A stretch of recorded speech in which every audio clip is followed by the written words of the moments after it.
Ողջույն բարեկամներ, անցյալ շաբաթվա մեջ երկու չափազանց կարևոր իրադարձություններ եղել աշխարհի մակարդակով, որի ազդեցությունը Հայաստանի վրա լինելու է անպայման։ Ես չեմ կարողանում հասկանալ դրա մասին լրությունը, չգիտեմ ինչով դա բացատրել, դա անտեղյակությունից է, թե այդ հանգամանքների նշանակությունը չհասկանալուց, բայց ուղղակի մեկ բառով ասեմ, որ առաջին անգամ պատմության մեջ եղել է նավթի առևտուր եւ այն չի վճարվել դոլարով, այլ վճարվել է յուանով։ BRICS-ի անդամ երկրների մեջ։ Սա մասին ես իհարկե հետո ավելի մանրամասն խոսամ, դե երկրորդ կարևոր նորությունը իրադարձությունը նույն մասշտաբի այն էր, որ էլի առաջին անգամ պատմության մեջ, որ հրեաները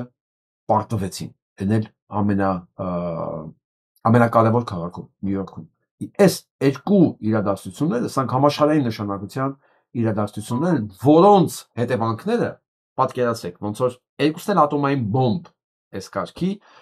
հենց մենակ հարցը բոմբը չի, բա դրա հետևանքները, դրա տատանումները, դրա ռադիացիաները, որը ինքը անվերջ է, իսկ դրա տված հետևանքները շատ ավելի շատ են, քան զուտ ինքը պայթյունը։ Ու սա դեռ ամեն ինչը չի, գանք Հայաստան եւ սկսենք մեր հաղորդումը։ Եվ այսպես Ադրբեջանի արտգործնախարարի նոր բացահայտումները 44-օրյա պատերազմի հետ կապված։ Եվ այսպես այս ձայնագրությունը իհարկե չեմ դնի, որ դուք լսեք, որ ադրբեջաներենա մեզ ոչ մի բան չի ասում։ Բայրամովը բացում է փակագծերը, որ 44-օրյա պատերազմի ժամանակ, ասում Լավրովը առաջարկել է զինադադար առանց հայկական զորքերի դուսբերման ակնայից, Քարվաճառից, Բերձորից եւ այլ տարածքներից, որոնք մնացել են հայկական կողմի ձեռքում եւ չէին գրավել Ադրբեջանի կողմից։ Թե ով է մերժել այս առաջարկը, ենթադրում եմ արդեն պարզ է։ Հետաքրքիր է, որ այս հանգամանքը Բայրամովը բացում է հենց այսօր։ Հենց այսօր է բացահայտում։ Մենք գիտենք, որ ըստ այդ պայմանագրի նոյեմբերի 9-ի հայտարարության բոլորը պետքա զորքերը պետքա կանգնեն հենց այն տեղերում, որտեղ գտնվում էին։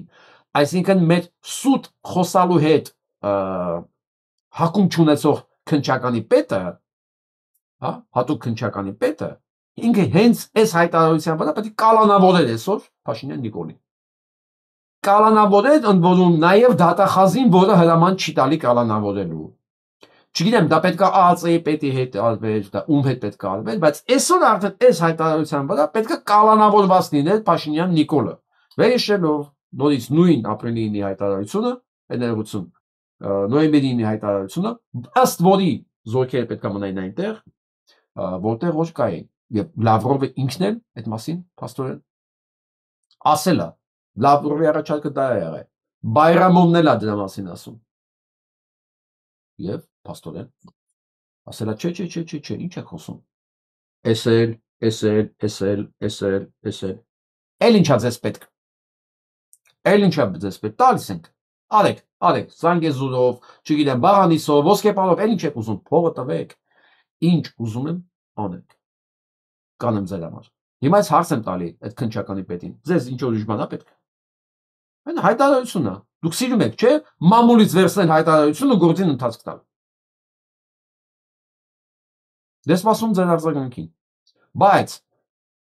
այս ֆոնի վրա հենց այսօր որոշել են, որ պետք է պատժեն մեղավորներին։ Լսենք նոր մեղադրանք պաշտպանության նախկին նախարար ընդհատակում գտնվող Միքայել Հարությունյանին։ Նախկին բարձրաստիճան պաշտոնյան մեղադրվում է պաշտոնավարման տարիներին լիազորությունները չարաշահելու համար։ Այս գործով նրանից բացի մեղադրյալ է նաև գլխավոր շտաբի պետի նախկին տեղակալ Էնրիկո Աբրիամովը։ Պարզվել է, որ 2008 թվականի դրությամբ պաշտպանության նախարարի պաշտոնը զբաղեցրած 2008 թվի գործ են բացել, ինքն էլ քննչական կոմիտեի զինվորական քննչական գլխավոր վարչության պետի տեղակալն է, սա ասում։ Բայրամովը հենց հիմա հայտարարություն է տալի Նիկոլի վրա։ Ասում է, Լավրովը, ըստ Լավրովի տենց էլ պետք է լիներ։ Ու տենց էլ եղել է ստորագրությունը։ Ու տենց էլ եղել է հայտարարությունը։ Որպեսզի սա խլասեն ինչ որ ձև,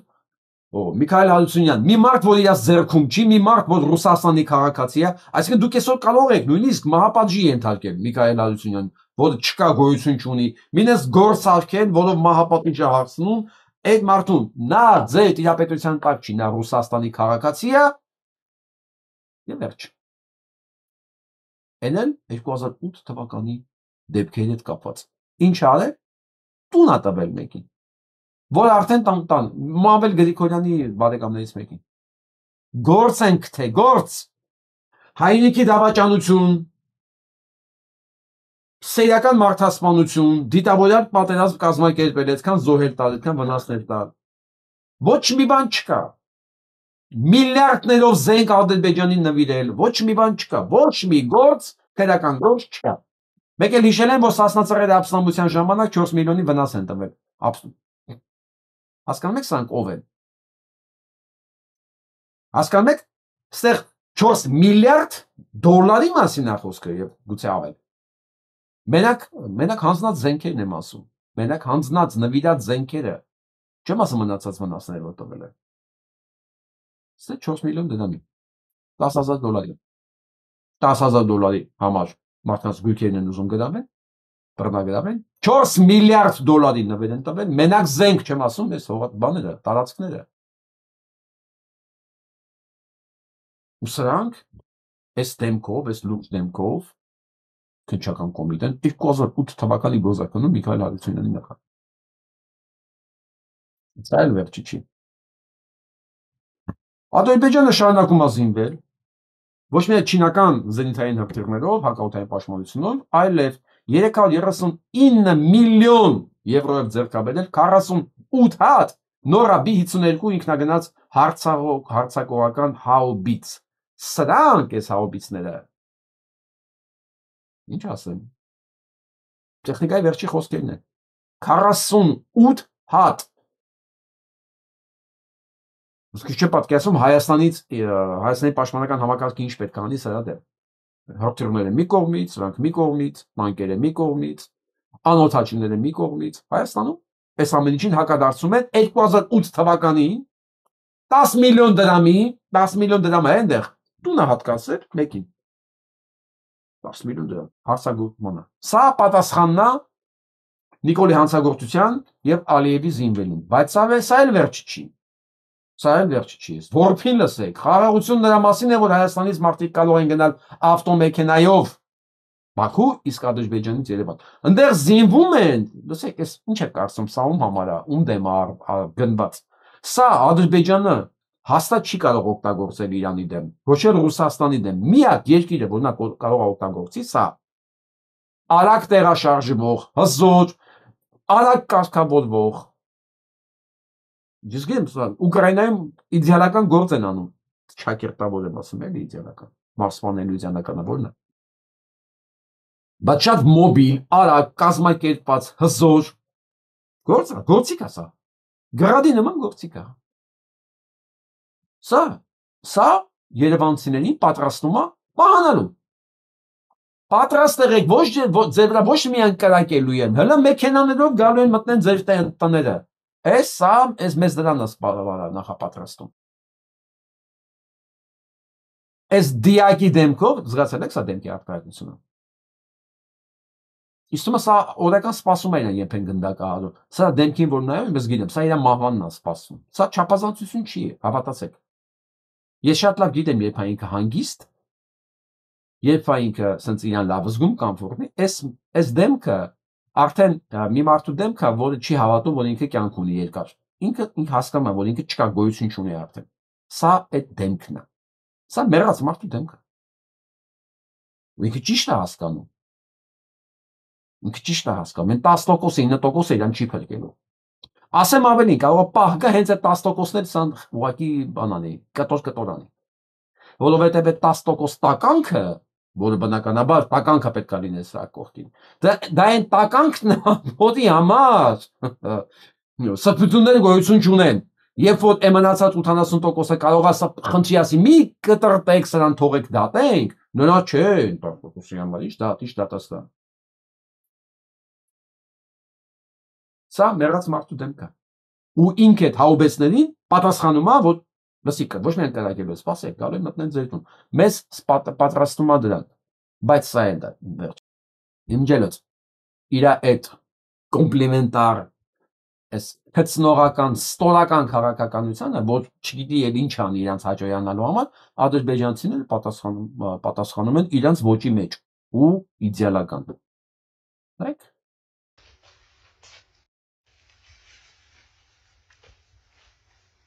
Փաշինյան որոշակի դրական հրապարակային ազդակներ կան Թուրքիայի կողմից։ Դուժան։ Молодец, Пашик, молодец։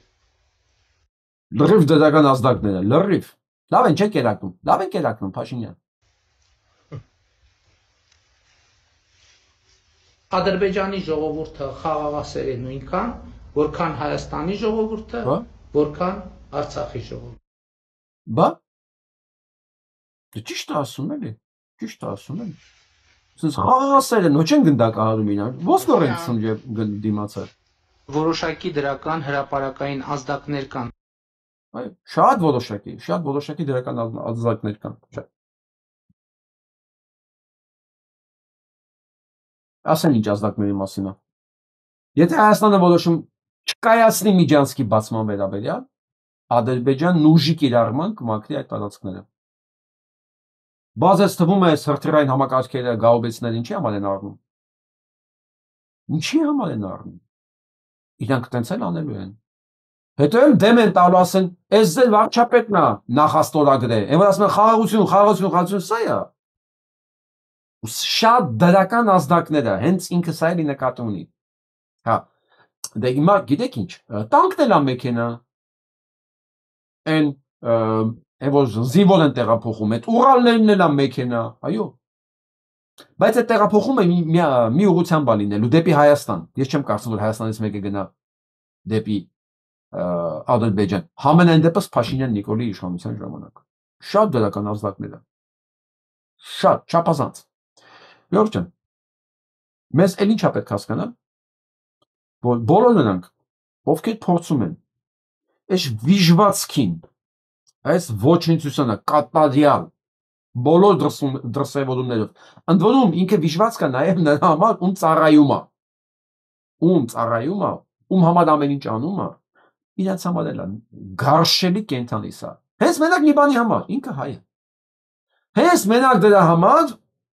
որ ինքը հայ է, ինքը գարշելի է։ Սա վերաբերում է ոչ միայն Նիկոլ Փաշինյանին, ամբողջ ԿՊ-ին, ով հնարավոր իր բոլոր մարմինների բոլոր մասերով պատրաստա ծառայի եւ բավարարի ադրբեջանցիներին։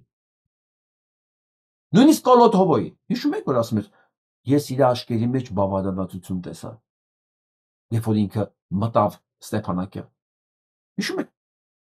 Չնայած նա որ իրենք պատրաստ են բավարարել ամեն ձևերով, մեկ է։ Դրանց համար սրանք գարշելի են, ինչպես մեզ բոլորի համար, որովհետև ես չգիտեմ մի ազգ որ Դավաճանի սիրում է, մանավանդ թուրքերը, չեն սիրում նրանք։ Ի տարբերություն հայերի սպանում են իրանք։ Մենք իրենց ընտրում ենք որպես վարչապետ։ Հիմա արխիվում ընտրություններ է։ Ոչ միայն համապետական։ Հենց հիմա մի շաբաթից է կարծեմ, Էջմիածնում լինելու են ընտրություններ։ Ես չգիտեմ նույնիսկ այս կերակի է, թե հաջորդ կերակի։ Արդեն ես դիտեմ, որ նոյեմբերի մեջ է։ Սրանցից ոչ մեկ ձայն պիտի չստանա։ Մեկ ձայն։ Այսինքն ցանկացած մեկը որ սրանց ձայն է տալի, ինքը համաձայնվում է, լինի այս շան տեղը, իր տեսի դուր է գալի։ Դուժան։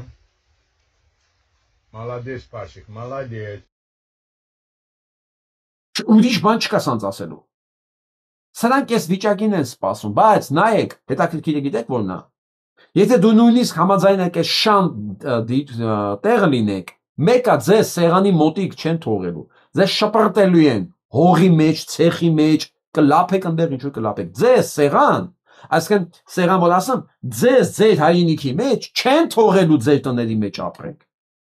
Սա վերաբերում է բոլորին, օրգաններում աշխատողներին, անվտանգությունում աշխատող, բանակի գեներալիտետին, բոլորին այս շան տեղն են ձեզ պահելու։ Եթե որոշեն պահեն։ Բայց դուք ինչին եք պետք։ Այս երկիրը հանձնելուց հետո Այ հորթեր, առաջին հերթին ձեր ակաշներն է կտրվելու։ Դուք իրանց պետք չեք։ Բացարձակապես։ Այդ համակարգի եկեղեններին կպահեն, որովհետև այնտեղ կանայք չեն աշխատում։ Այդ համակարգում եկեղեններն են աշխատում։ Կպահեն իրանց օգտագործելու համար։ Տղամարդկանց դե, ինչ ասեմ, արդեն գիտեք ինչ են անում իրանք։ Ինչ է սիրում անել։ Ձեզ չեն պահելու, արա։ Ես ձեզ ուրիշ ոնց բացատրեմ։ Եթե նույնիսկ այս շան դերը ձեզ չեմ ընդունելի է, սա էլ չեն թողելու, որ դուք անեք։ Այն ասում են եկեղենները դա բանն է, էլի, ես նախարարները, ինչքան նախարար կա, սանց բան դրանցից է, չէ՞։ Բանը կառավարություն կլինի, ոստիկանության, գլխավոր դատախազ, արդարադատության, դա պահեն իրանց պետք են դա։ Ձեզ չեն պահելու։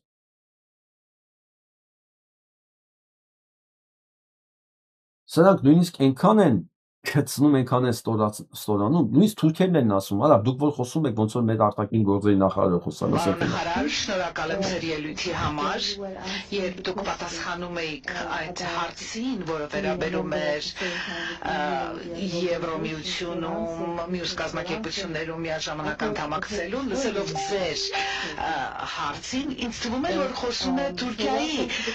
արտգործնախարարը, բայց ողջունում եմ ձեզ ձեր մուտքը Այտենց էլ կա, դիգին, այտենց էլ կա, մենք ենք ասում, դուք Թուրքիայի արտգործնախարարն եք, դուք Թուրքիայի վարչապետն եք, մենք ինչ կապ ունենք, մենք դա գիտենք, բայց Հայաստանում մի շերտ կա, ես չգիտեմ այս շերտին ոնց կոչեմ, կա էլ է, այն գնժդեի ասածնա, այս շերտը կա, հլինքը չի հասկացել,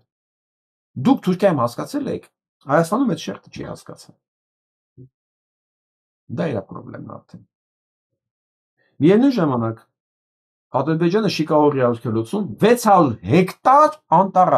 հատել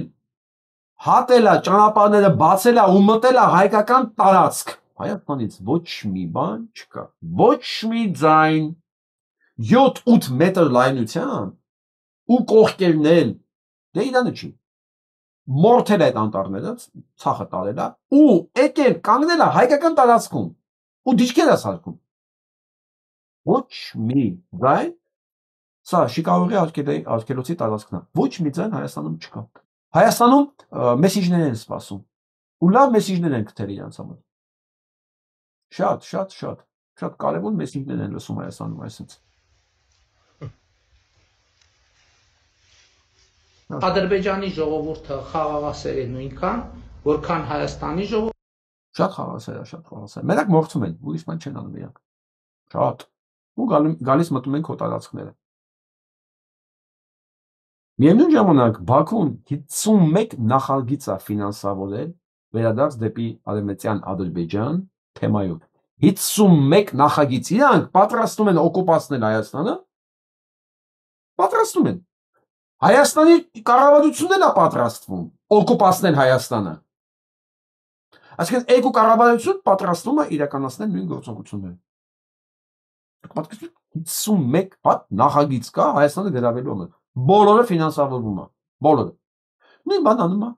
Ադրբեջանի կառավարությունը Հայաստանում։ Ժողովուրդ, այս վարշապատի ընտրությունները, դա տեսնեմ ունի երբ։ Նոյեմբերի 16-ին, փաստորեն 8-16։ Մի խոսքով։ Մյուս կերակի, տենց էլ ում է։ Մյուս կերակի օրը նոյեմբերի 16-ին որոշում է Հայաստանի ճակատագիրը։ Սա վարաշապատի ընտրությունները չի։ Սա Հայաստանի ճակատագիրն է։ Սա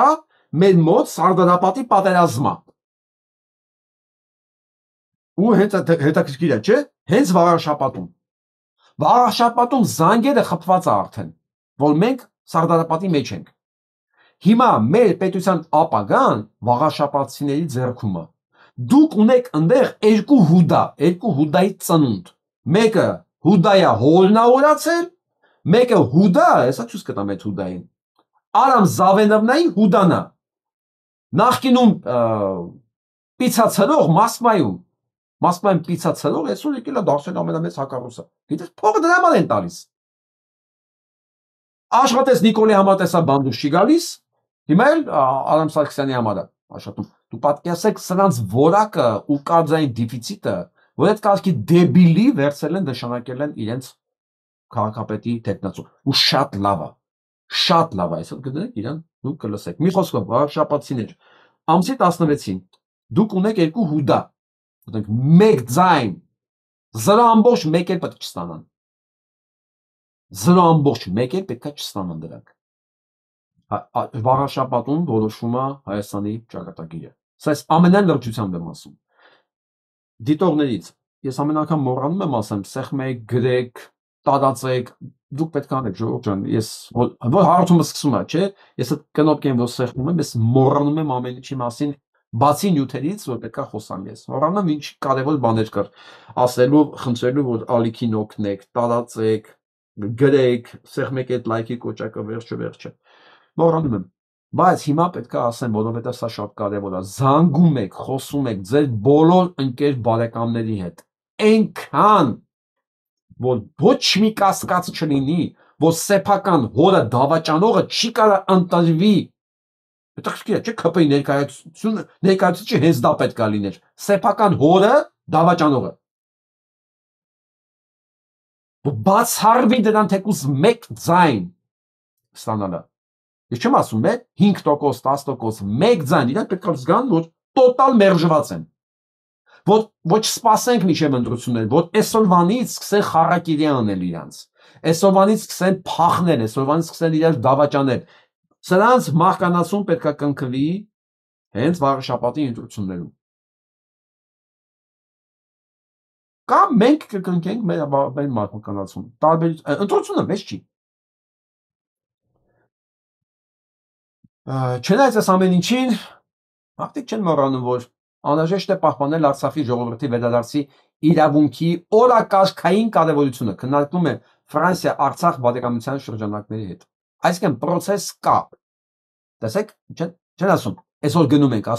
ասում են օրակարգի բանը պետք է պահվի։ Հանգամանքը, այս թեման պետք է լինի օրակարգում, անկախ նրանից գերագույն գլխավոր հուդան եւ իր հուդայիկները սատանի ճտերը ինչ են մտածում։ Այս օրակարգը պետքա պահվի։ Գիտեն, այդ օրակարգը պահվելու է։ Սա ասում եմ Ադրբեջանին, սա ասում եմ Թուրքիային, Ալիև, լսի։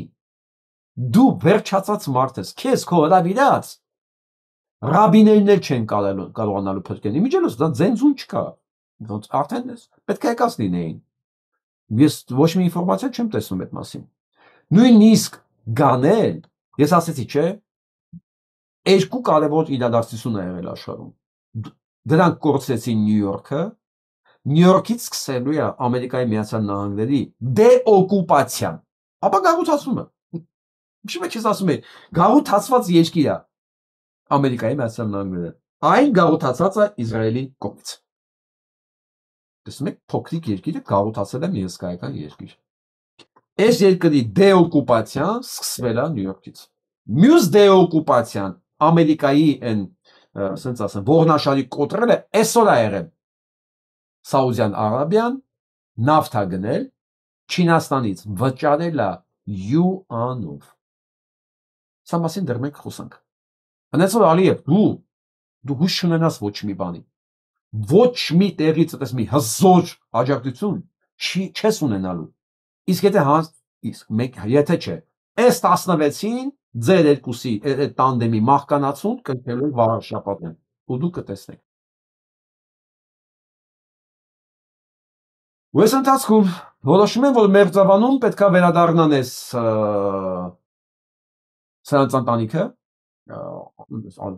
ախտոյանները։ Սրանք համ սպանությունների պատվիրատու են, համ ընտանիքներով այլասերված են, աղբերը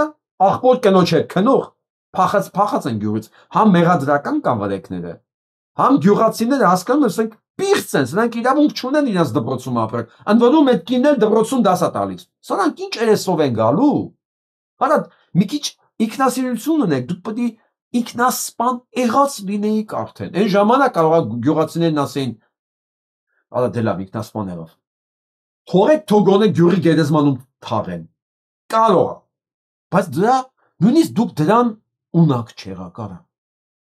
Դուք դրան նույնիսկ ունակ չեղաք։ Փաստորեն դա էլ է ձեր համար նորմալ։ Ստեղ էլ է ընտրությունը լինելու է գարունը։ Ժողովուրդ։ Դուք հասկանում եք սրանք ովքեր են, միտեղ հորն ուրացած, այն մյուստեղը երեխուն ուրացած, ստեղ աղբոր կնոջ հետ է քնում։ Սրանք որտեղից առաջացան սրանց։ Եվ ոնց կարելի է սրանց համակրել կամ սրանց հավատալ։ Ես սրանց վրա այնքան չեմ զարմացած, որովհետև այս տականքը ունակ է մագնիսի նման իրար գտնելու էլի։ Ես ավելի շատ ապշած եմ սրանց ծառայողների վրա։ Սրանց լսողների։ Իմ մոտ ոչ մի ձև դա չի ընկալվում։ Չի ընկալվում, ես չեմ կարողանում։ Ես սիրում եմ, չեմ են հարցի պատասխանը գտնել։ Սիրում եմ ուսումնասիրել։ Այդ մեկը ես չունեմ։ Որտեղ ես չեմ հավատում հայը կարող է այդքան կատարյալ անուղեղ լինի։ Վարսկանների բան չեմ ասում, ես գիտեմ։ Բայց մյուսի բացատրությունը ես չունեմ։ Իմ ջալոսանք ուզում են հետ վերադառնան։ Ու ինչ երեսով են գյուղում ապրելու։ Գյուղացիները էլի նորից ելել են դուրս, ասում են, չէ, արա, չէ։ Էսի պոռնկատուն չի, էսի գյուղ է Մերձավանը։ Դուք չեք կարող ստեղ ապրել։ Քնչականներ չեղեն սրանություն ախտեր ջան։ Այստեղուն չեն սպանել իրանք։ Չէ։ Չնայած ամեն ժամը հետևել են, ամեն ինչը ձայնագրել են, իրանք են ասում այդ մասին, դե ես չեմ ասում։ Բայց չգիտեն իրեն ով սպանել։ Մեկի վրա ջարդում են էլ ասում ախտեր ջան, բայց ոնց որ ես չեմ։ Հիմա լսենք էս Սանմերսունակին ինչ ասում։ Սա գիտեք ով է։ Հայաստանի արտադրության նախարարը խոսում է սահմանադրության փոփոխման մասին։ Իրան թվում է սրանք դեռ հասցնելու են սահմանադրություն փոփոխել։ Այնքան էլ հանգիստ ինտոնացիայով է խոսում, ես չգիտեմ, կամ սրանք դեռ են անում, կամ լուրջ իրանք չեն հասկանում, իրանք ինչ վիճակի մեջ են։ Հիմա լսենք։ Մի պահ ընդհանրապես։ Ընդդիմությունը պնդում է, որ Հայաստանում կան աննախադեպ թվով քաղբանտարկյալներ։ Դե շատ լավ է անում, որ պնդում է, բայց իմ կարծիքը հետևյալն է, որ դա շատ հարմար տարբերակ է իրականում քաղբանտարկյալի քողի տակ կատարել արարք, որը մեր քրեական օրենսգրքով քրեորեն հետապնդելի է։ Որը։ Օրինակ որը։ 15 հոգևորական եք ձերբակալել։ Որն է քրեական օրենսգրքով ձեր համար։ Ինչ են այդ մարդիկ։ 15 հոգևորական։ Այդ չեմ ասում Սամվել Կարապետյանը, որ ասեց, եթե իրանք չեն կարողանում, մենք մեր ձևով կմասնակցենք։ Ինչն է այդտեղ քրեական։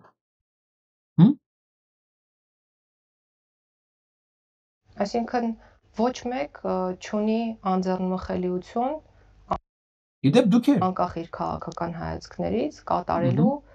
ինչ որ արարք եւ հույս ունենալու, որ դրա համար քրեական հետապնդման չի ենթարկվելու։ Ես ես անգրագետ տխմարին հիշացնեմ։ Դու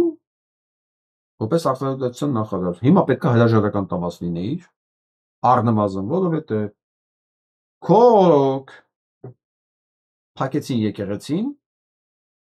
գրավեցին եկեղեցին ու սեփականատերներին զրկեցին իրենց տարած մտնելու իրավունքից։ Եվ քո ուժերը, ոստիկանները չկանխեցին դա, չնայած հայտարարություններ տրվել էր։ Դու պետք է հրաժարական տված լինեիր։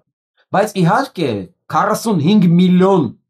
դրամ աշխատավարձ ստացող Պետրոսը սա մասին իրան չէր հարցնելու։ Գիտեք ինչի է ասենց հանգիստ, որովհետև Պետրոսը կանխատեսել է իրանց համար։ Կանխատեսելի, իսկ հենց սրանք տեսնում են լրագրողներին, դառնում են կատու, այն որ սենց ուզում է փախնի է միտեղ։ Ես կատուները ափսոս են կարգին կենդանի են։ Շատ լավ, բայց նրանք ասում են կա մարդ, որը ասենք կարծիք է հայտնի ինչ որ, որի մեջ ոչ մի տերորիստական միտք չկա եւ ամիսներ շարունակ նա դրա համար նախնական կալանքի տակ է։ Այսինքն ձերբակալված ըստեյության բանտում է։ Այո, որովհետև Նրանք ասում են, բա դա ինչ է, թե խաբանտարկյալ չի։ Մարդ է, ում վերաբերյալ կա քրեակագործ, որը հարուցվել է անկախության բավարար երաշխիքներ ունեցող մարմնի կողմից, որը տեսել է այդ անձի արարքում կոնկրետ հանցակազմ։ Տեսել է հանցակազմ։ Լսել եք դες ձևակերպում։ Օ, իրավաբաններ բոլոր տեսակի, բոլոր երկրների, խնդրում եմ ինձ պարզաբանեք ինչ է նշանակում տեսել է հանցակազմ։ Եթե այդ մարդը հանցակազմ չկա իր խոսքի մեջ, ինքը ոնց կարող տեսնի հանցակազմ։ Ես ասում եմ, ես չեմ տեսնում հանցակազմ։ Ես քո հանցագործ լինելը փաստելով ապացուցում եմ։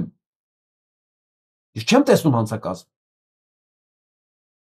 Որտեղ դուք ինչ ուզեք կարող ասեք, ես այդ հանցակազմ եմ տեսնում։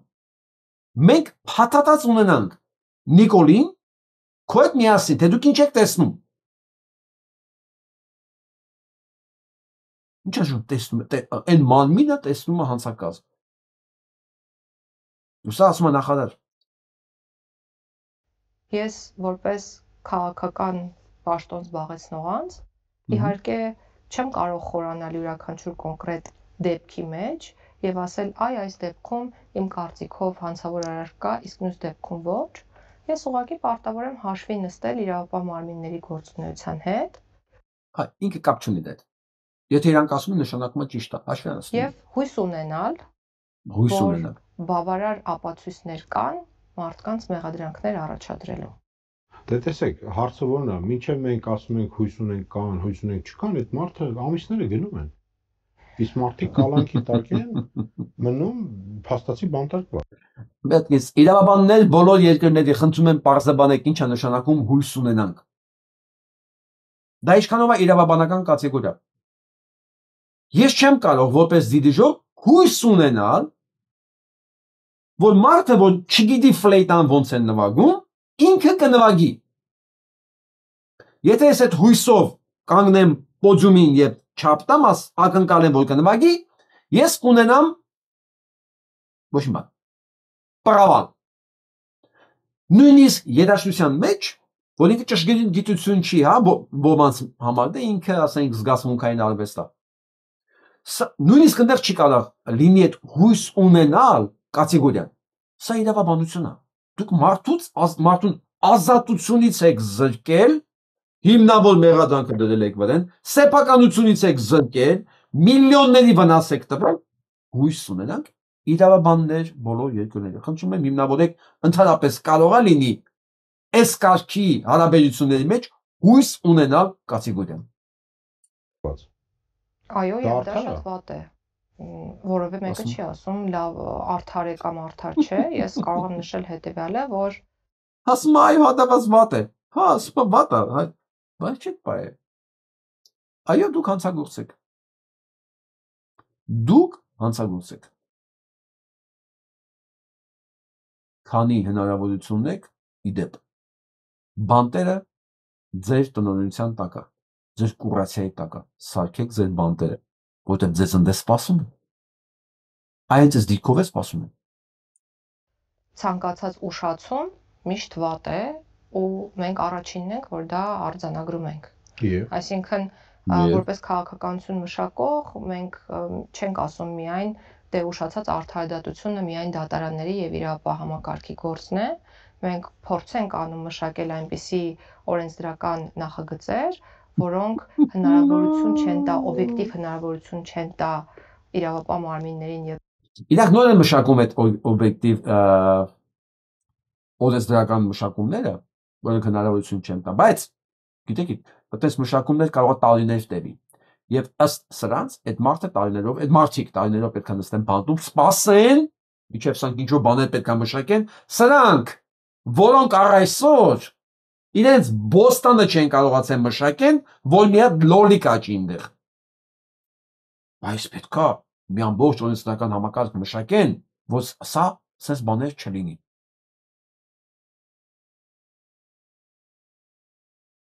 Ընդդիմությունը ասում է, որ իշխանությունը խառնվում է եկեղեցու ներքին գործերին։ Ինչու՞։ Նախ պետք է հասկանանք ինչ է նշանակում խառնվել եկեղեցու ներքին գործերին։ Ինչ է արել կառավարությունը։ լալա։ Պատկերացնում եմ, ասենք դիմացել լինել լուր լրագ, ասել, տիկին, դուք իրոք ապուշ եք, բան չի դուք թուղ չեք բերում, որ դուք ասենք հիվանդ եք, մտավոր հետամանած, որ մենք ձեզ ընդունենք, որպես մտավոր հետամանացի և այդ հարցերը չտանք։ Չգիտես կառավարությունը ինչ անում, երեքով վարչապետը հայտարարում է, որ փաստացի հայ առաքելական եկեղեցին կաթողիկոս չունի։ Դրանից առաջ հայտարարում է պետք է վռնդել իրանք կա բանից։ Դրանից առաջ ասեմ, որ դու պետք է կանխեիր, կարգալույծ քահանայի ձեռքն էր պաչում և հայտարարում էր, որ նրա բանին պետք է գնամ։ Իմանալով հանդերձ, որ նրա կարգալույցա հմեկի ռեսուրսներ տարավ ընդեր նկատելու, ոչ թե մայրաթորի պատարակը։ Ինքը չգիտի։ Հիմա ես հարց եմ տալի, Պետրոսը շատ բան պարզ կարա հարցնի։ Տիկին, դուք վտանգավոր եք հանրության համար։ Դուք փաստորեն ոչ մի բան չգիտեք, ու այս ուղեղով էլ դուք արդարադատության նախարար եք աշխատում։ Դուք վտանգավոր եք արդարադատության համար։ Հենց ձեր արդեն այս անտեղյակությունը, այս պատասխանը նշանակում է դուք արդեն վտանգավոր եք։ Ձեզ մեկուսացնել է պետք է հասարակությունից։ Տեսնենք ինչ կասի։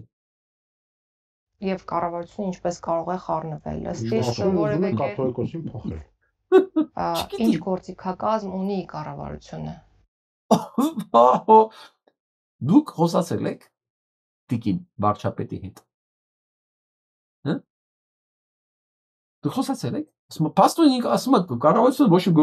գործիքակազմ չունի, բայց երեք արդեն ըստ իր վարչապետի հայտարարության մենք արդեն կաթողիկոս չունենք։ Հայ առաքելական եկեղեցին արդեն կաթողիկոս չունի։ Սա երեկվա վարչապետի հայտարարությունն է։ Փաստորեն որը հերքում է իր արդարադատության նախարարը։ Փաշինյան Նիկոլ, դու գիտեի, որ փաստորեն դու օրենքից դուրս ես ըստ քո արդարադատության նախարարի։ Իմացի։ Պաշտոն է դրա համար։ Ես կասեմ այստեղ, որ կառավարությունը որևէ իրավական գործիքակազմ չունի, այսինքն կառավարությունը որևէ որոշում չի կայացրել միջամտելու եկեղեցու գործերին, իրականում որևէ մեկը չի միջամտում։ Չի միջամտում։ Ամբողջ ոստիկանությունը տանել են Հովանավանք երկու շաբաթ կիրակի, երկու կիրակի ավել ճիշտ։ Ամբողջ կառավարությունը կապ բանա, բերում անդեղ պալթարակի, ինքը տեղակ չես տիկինը։ Իսկ կառավարությունը ոչ մի բան այդ ուղղությամբ չի անում, որովհետև դες լծակ չունի, տենց իրավունք չունի։ Մենք գիտենք, բայց դու չես ոնց ես ասում չի անում։ Պասtorին կստեղ ասում է Նիկոլ Փաշինյան, դու դրա իրավունքը չունես։ Ես հենց եմ կարծում, կամ Նիկոլը վաղը սան պետք է հանի, ուղակի հանի, կամ ինքը պետք է հրաժարվի Նիկոլ Փաշինյանից, որտեղ ինքը չի կարող ասի, որ կառավարությունը ոչ մի բան չի անում այդ ուղղությամբ, ոչ չի անում։ Մտածեք Պետրոսն ինչ է ասում։ Եկեղեցու գործերին, այլ մենք ունենք այն իրականությունը, որ շատերը, ես չեմ ասում բոլորը, այդ թվում եւ քաղաքական գործիչները բարձրաձայնում են մտահոգություններ կապված եկեղեցու խնդիրների հետ, որոնք կապված են եկեղեցու սպասավորների հետ։ Ինչով է սա միջամտություն։ Դա ոչ մի միջամտություն չի, եթե մտահոգություն է։ Ես էլ ասեմ ուրիշ բան։ Քահանաները մտահոգություն են հայտնել, այն որ դուք կալանավորել եք 15 հոգու մտահոգություն են հայտնել երկրում իրավիճակի հետ կապված, իշխանության գործողությունների հետ կապված։ Ինչով է դա 5 ձեր կողմից նրանց կալանավորելու համար, նրանց տունը խուզարկելու համար, նրանց ընտանիքներին բերման ենթարկելու եւ ընդհանրապես այդ այլանդակությունները իրականացնելու խուզարկություններ բաներ։ Հա, ինչով։ Դա ինչով է։ Թե դու այդ կապ չունես, չես տեսել։ Եկեղեցու ներքին գործերին կամ որ իրավական ակտով է կառավարությունը միջամտել եկեղեցու ներքին գործերին։ Կառավարությունը որոշել է, որ ինչ որ սպասավորի պետք է փոխադրի մեկ այլ վայր իր ծառայությունը իրականացնել։ Չի որոշել, հայտարարել է։ Հայտարարել է, որ այդ կարգալույս չի, հենց ինքն է իրական հոգևորականը։ Իրանն էլ գնում է ոստիկաններով սահմանադրությունը խախտելով, օրենքը խախտելով, ամեն ինչ անելով, նրան ասում է ինքն է իմ կաթողիկոսը, ոչ իմ ինչ արել կառավարությունը։ Գիգին։ Ոչ, ինչու, որովհետև չի կարող։ Դե այդ տրամաբանությամբ էլ եկեղեցին չի խառնվում իշխանության գործերին, ոնց որ դուք եք ասում, քաղաքականությանը։ Բայց ինքը բանտում է։ Ով պետքա որտեղ աշխատի, ինչ որ իրավ չէ, կարծիք են ընդհանրապես հայտնել։ Խառնվում է, թե չի խառնվում, դա այլ հարց է, բայց քաղաքականությամբ հնարավոր է զբաղվել չլինելով կառավարություն։ Տարբերությունը ինձ թվում է ակնհայտ է։ Կառավարությունը ունի հստակ լիազորություններ եւ փաստ է, որ չի խառնում եկեղեցու գործերին։ Քաղաքականությունը ավելի լայն երևույթ է եւ ցանկացած մարդ փաստորեն կառավարությունը ունի փաստեր, որ ինքը չի խառնում եկեղեցու գործերում։ Եվ կառավարությունը ունի փաստեր, որ եկեղեցին խառնում է իշխանության գործերում, չնայած եկեղեցին իշխանությունն ընտրող է։ Փաստորեն այսօր նաեւ եկեղեցական սպասավորը կարող է զբաղվել քաղաքականությամբ, ինչը իրականում բացարձակ չի բխում իր ծառայության եւ ստանձնած պարտականությունների հետ։ Խոչընդոտում է կրոնական ազատությունը։ Ինչով է խոչընդոտվում կրոնական ազատությունը։ Մեր երկրում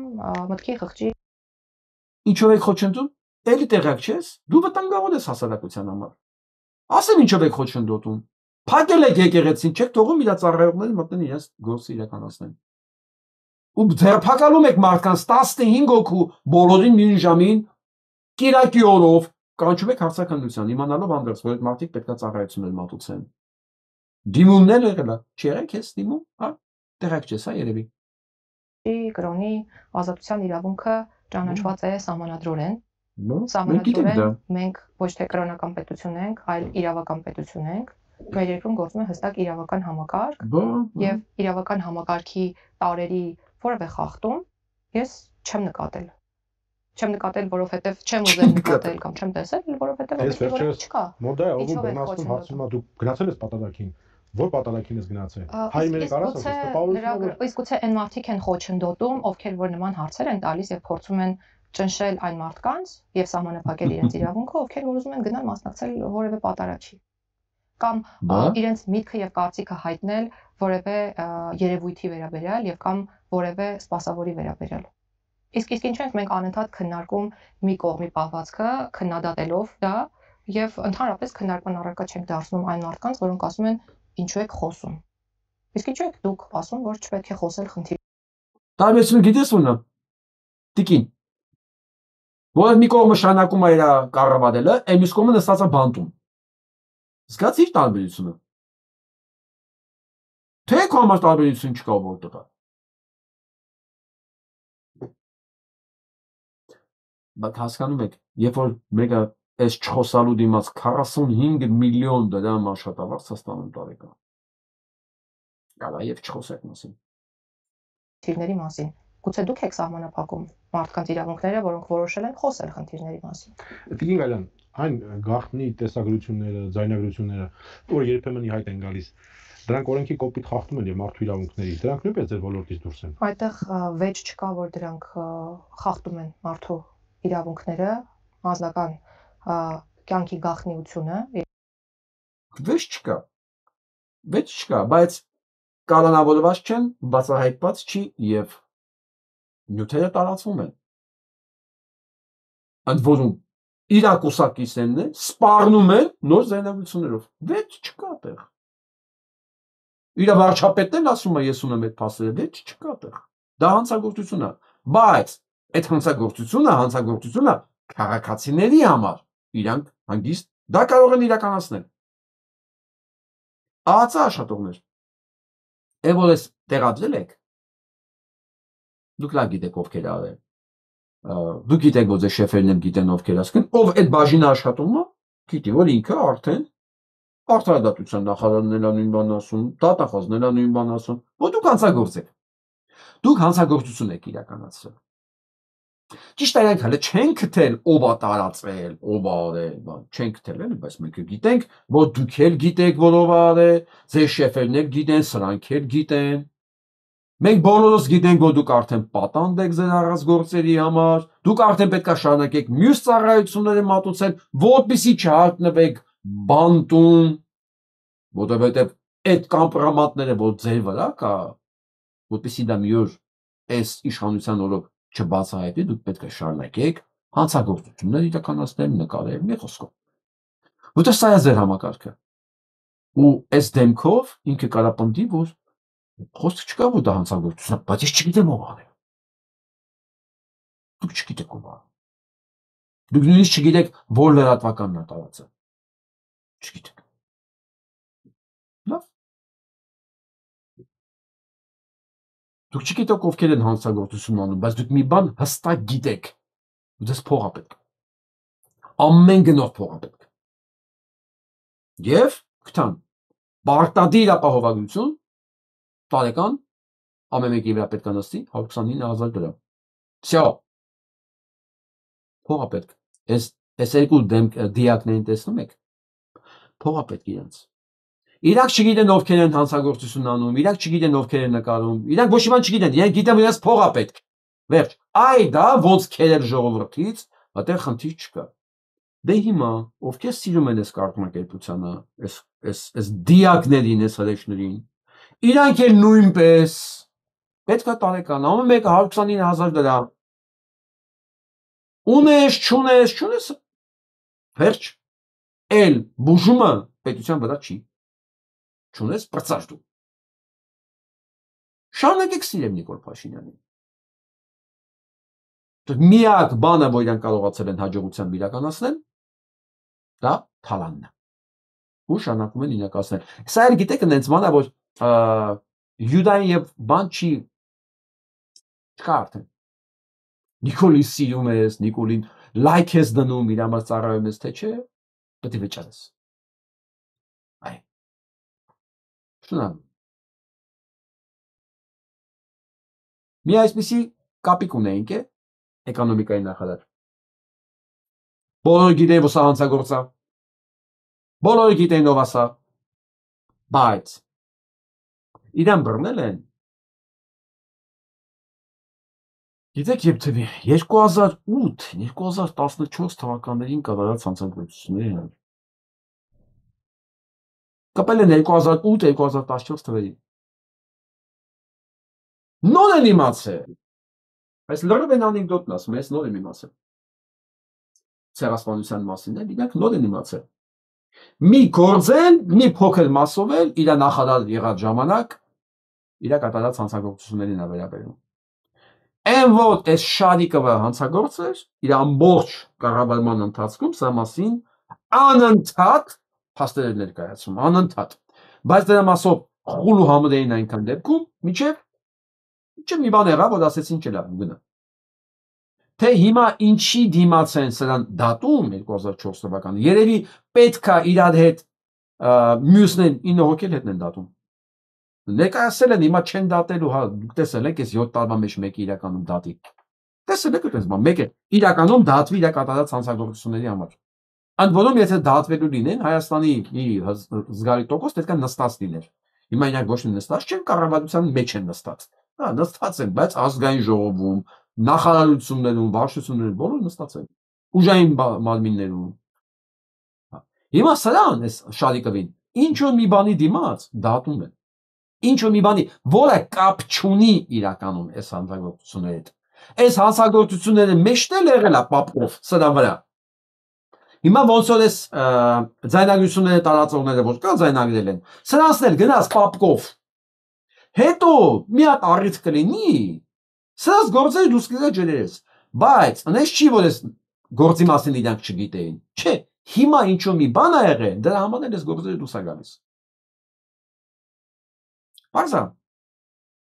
Հիմա բոլորդ, ովքեր Փաշինյան Նիկոլի վրա հույս ունեն, որ իրանք եթե լավն են, Նիկոլի համար էլի, եթե ծառայել են, սեփական երեխուներ են հանձնել հողին, որ ինքը շարունակի վարչապետ մնալ, ու դա աշխատելու է։ Նայեք, այս ոչնչություններին խրճացեք ձեզ։ Էդի կախվածա ձեզ զոհաբերելը, ինչ հատերելու իրանց։ Ինչ ուզում եք իրանց համար զոհաբերեք։ Սեփական երեխեքին եք զոհաբերել, ձեր հորն եք ուրացել, երեխեքին եք ուրացել, մեկա, որ եկավ ձեզ մատաղանելու պահը, այս էս մատաղանելու։ Մենք կգա օրը կիմանանք իրական պատճառավորներ։ Ես չեմ հավատում, որ այս հանցագործություններն են բացահայտել 8-ից 14 թվականների հողերի սեփականաշնորհման մի խոսքով բաժանելու հետ կապված ինչ-որ մախինացիաներ, գրավ դնել, բանկերից փող հավաքել, փող վերցնել, չեմ հավատում։ Այդ հանցագործությունն եղել է, հա։ Բայց դե ուրիշ բանի համար են դատում։ Դա ուղղակի հանել են պապկեն։ Այս պահին էլ պետք անել են։ Ուսես պապկեք բոլորի վրա կա։ Ովքեր աշխատել են Սերժիկի, Ռոբիկի, Նիկոլի հետ, բոլորի վրա կա։ Կասկած չունենակ։ Ուղղակի ոչ մեկ չգիտի իր հերթը երբ է գալու։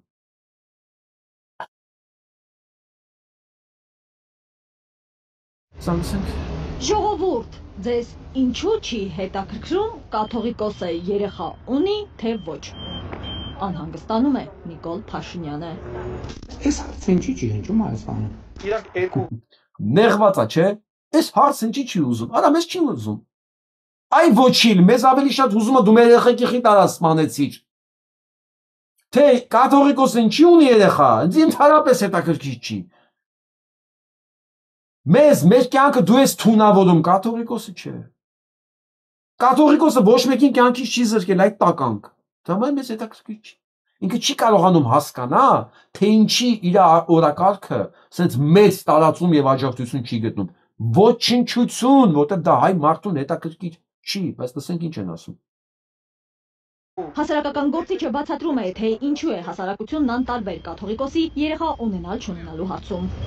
Մենք գործ ունենք բացը քաղաքացիական գիտակցության հասարակության հետ։ Երեխա ունենալը Հայաստանի օրենքները արգելված չէ եւ արգելված չէ ոչ ոքին։ Այդ թվում ամենայն հայոց կաթողիկոսին։ Հասկանում ես այդ բաբար։ Արգելված չի։ Արգելված է մարդ սպանելը, արգելված է երկիր ծախելը, արգելված է սահմանադրություն խախտվելը, երեխա ունենալ արգելված չի։ Դա կարող է իրան չի թույլատրվում, բայց արգելված չի։ Ու դա քո գործը չի, թե քրեական հանցագործություն չկա։ Դա համար հայ ժողովուրդը թաքած ունենան, դե կա թե չկա։ Հələ որ խելոք լինեին, ընդհանրապես այդ բանը կհանեին։ Օրենք ընդունեին Արախմեջան, ինչ կուսակալոնը ո՞րն է։ Ամուսնացեք երեխեք ունեցեք, ես մի բորազգի մեջ կուսակալոնը ո՞րն է։ Ամուսնացեք հանգիստ ձեր համար երջանիկ ձեր ընտանիքներով ապրեք էլի։ Ինչ եք դες տանջում, իբր տանջում եք էլի։ Ես գիտեմ որ դուք չեք տանջում, բայց ինչի եք ձեր անում որ ձեզ տանջում եք։ Ու ինչ է տալի մեզ դա։ Մեզ դա ոչ մի բան չի տալի։ Մեր համար ավելի հացելի կլինի իմանանք դուք ընտանիք ունեք, գոնե ձեր ընտանիքում ձեր երջանկությունը գտնում եք։ Քան ձեր տակ որ դուք երջանիկ չեք, ընտանիք չունեք, բայց հավատացյալ չեք։ Էսի աբսուրդ է։ Գոնե միտեղ անկեղծ կլնեք էլի։ Հանեք էսա եթե հնարավոր է, սա մեզ հայերիս ինձ ես որ եկեղեցու հետևորդ եմ այն ժամանակ էլ հետաքրքիր չէ։ Ես որ ես եկեղեցու հետևորդը չեմ, հիմա էլ հետաքրքիր չունի։ Եթե վաղը լինեմ էլի եկեղեցու հետևորդ, այս եկեղեցու էլի հետաքրքիր չի լինելու։ Որովհետև դա իմ համար ոչ մի ու իմ լիքը մարդու համար հարցրեք։ Ձեր համար ի՞նչ տարբերություն։ Լավ, եթե քահանայա ինքը ընտանիք ունի։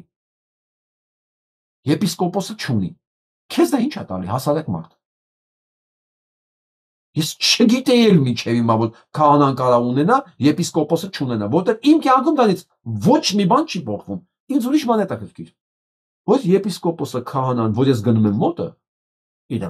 իրանք հավատացյալ լինեն, արա, հավատան նրան ինչ որ իրանք անում են։ Թե ամուսնացած են, բոլորն են ամուսնացած։ Թե ես դա մասին գիտեմ, դա օրինական է, օրինական չի։ Ինձ դա հետաքրքիր չի, դա իր անձնական կյանքն է վերջը։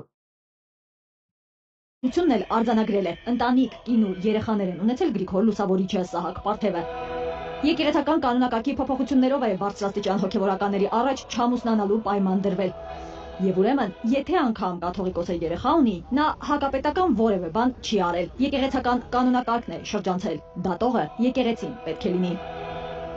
Երկրի որևէ պաշտոնյա իրավունք չունի քիթը խոթելու որևէ կրոնական կազմակերպության գործունեության մեջ։ Իսկ բայց ինչը ավելի վատ է, երկրի այսպես կոչված վարչապետը հանցագործություն է գործում քրեական օրենսգրքի 209-րդ հոդվածով, խոչընդոտելով կրոնական կազմակերպության օրինական գործունեությանը։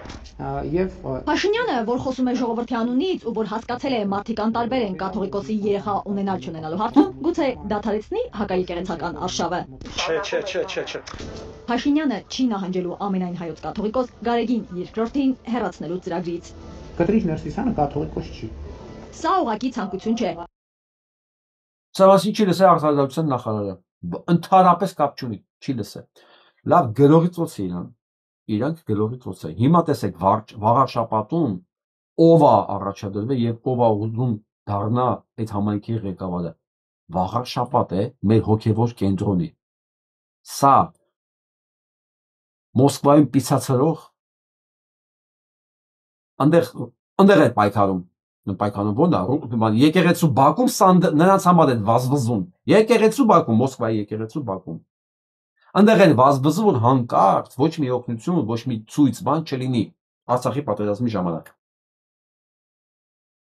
հիմա եկավ Նիկոլի համար վազվզելու տեսան չէ ավելավասա չխոսա ասեցին լավ թող դե ուրիշ կadr չունեն թող վարշապետի տեխնացուն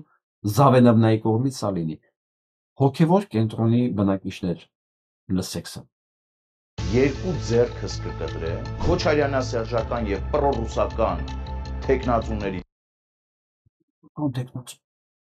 Սա ասում եմ իրան ճղճղում էր եկեղեցու Բաքում Մոսկվա 20 թվականին որ հանկարծ մի հատ այնտեղ հավաք լուրջ բան չլինի հակառուսական հիմա դարել է ահավոր հակառուսական փողը դրա համար է այսինքն պրոստիտուտկին ոնց կարելի ասել փողը ինչի համար է ինչի համար տալիս են դնել պարտավոր անել էլի ձեռքը քաղաքական առումով չեմ սեր իրականում քաղաքում հիմնականում տեղի էին ունենում թայֆայական ընտրություններ ող կաթմածուն խմեն համարձակություն ձեռք բերեն գան ուղիղ եթերում բանավեճի ինչպես եք ապրում առանց աշխատանք ծայրը ծայրին եմ հասցնում այսպես ասել ժողովրդի բա առանց աշխատանք տեսել եք մարդ Հայաստանում ապրել արա ասա եմ էշ խոսալ համար փող են տալի ասել որ գնում եմ ասում եմ ինչ եք խոսում ինչ դիմադրել բա որ հանկարծ ջղանյանա Ալիևը ասա դրա համար են փող տալի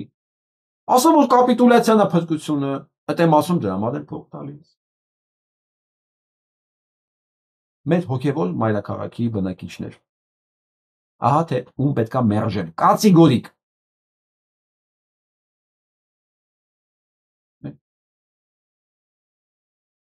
ծոցից դուրս եկած տեխնացու է, վաղարշապատցիների տանտղեն է, բյուջեյով սահմանափակ գումար կա,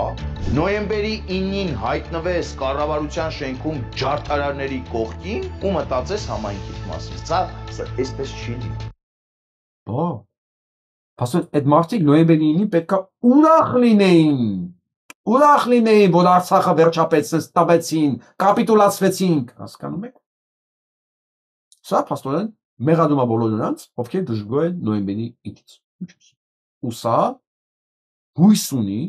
որ վարշապատում իրան մեկ ձայն պետքա տան։ Որ վարշապատում կարող է լինի մեկ թուրք։ Հələ պետք է երկու հատ լինի թուրք, որ մյուսներ են հորդորացողին ցեն տա։ Այսինքն սրանք հույս ունեն գոնե երկու թուրք կգտնեն վարշապատում, որ իրանց ցեն կտա։ Մեկ իրան, մեկ մյուս։ Հիմա ես մյուս թուրի մատուցանը լսել։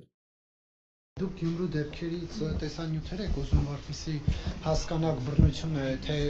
ոստիկանություն օրենքով սահմանված ուժ է գործադրում, խնդրեմ ես տեսանյութն այլ սա բռնություն է։ Ես կարիք չունեմ հիմա տեսանյութ դիտարկելու, տեսանյութը կարող եք ուղարկել։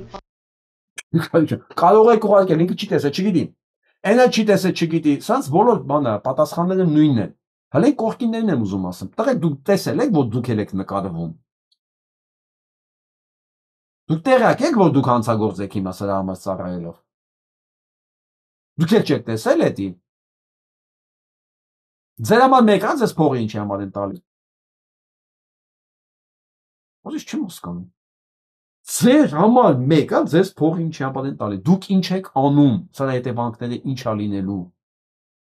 Ներքին գործերի նախարարություն,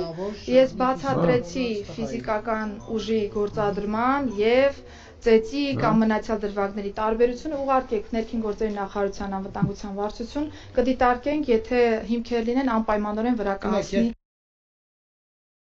Եթե հիմքեր լինեն, այսինքն քանի ամիս անցել։ Մի ամիս առնվազն անցել է։ Իրանք սպասում են, վստահ եմ ուղարկված է լավ։ Բայց հետո կասեմ, մենք մամուլից վերցեցինք ինֆորմացիան, մամուլից,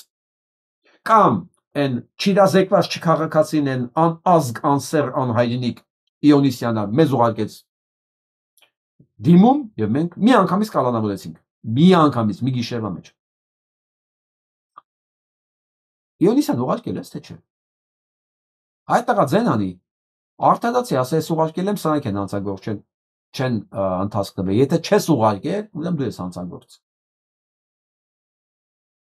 Երկու կարմիր բերետավոր 18 տարեկան տղային գցում են ասֆալտին, դա համաչափ ուժ կարող է ուժի կիրառում կարող է համարվել, թե ոչ։ Ես հիմա չեմ եկել այստեղ, որ դետալային մեթոդաբանական պրոցեսներ ներկայացնեմ ուժային միջոցների գործադրման մասով, կա դիմադրություն ցուցաբերող քաղաքացի, կա դիմադրություն չցուցաբերող քաղաքացի, դրանց Զտարյուն քպայականն է, զտարյուն, ուսանց թվում ասենց բեզաչոտ կներեք բարի համար, անընդհատ կարելի է խոսել, ոչ ամոթ ունեն, ոչ պատկարանք ունեն, հայերեն լավ բառ կա, անպատկառ, դրանից վտանգավոր տեսակ գոյություն չունի, անպատկառ, որ դու բարոյական բան չունես իրա վրա, լծակ չունես, իրանք սահման չունեն, հիմա սրանց կողքը կանգնածները պետք է շատ լավ հասկանան մի բան, սրանց հետ ով շատ շփում է շատ լավ հասկանան կարող պետք է հասկանան մի բան, սրանք այս նույն ձև վերաբերվելու են ձեզ, նույն ձև ցուցմունք են տալու ձեր նկատմամբ, թքած ունենալով ձեր ծառայությունների վրա, սրանք ամեն ինչի ընդունակ են, ընդ որում նաև ձեր նկատմամբ, որտեղ սրանք սահման չունեն, սրանք պատկարանք չունեն, սրանք ամոթ չունեն, սրանք բարոյականություն չունեն, սրանք բարոյական օրենքներից զուրկ հապավում են, սրանք բարոյական օրենքներից զուրկ տեսակ են, որը ամեն ինչի ընդունական նաև ձեր նկատմամբ, ոնց ինչ տարբերություն։ մեթոդաբանական հնարքները տարբեր են, վերման ենթարկելու և մնացալի, եթե հետաքրքիր է կարող եք հարցադրումներ ուղարկել գրավոր կպատասխանեն։ Բա։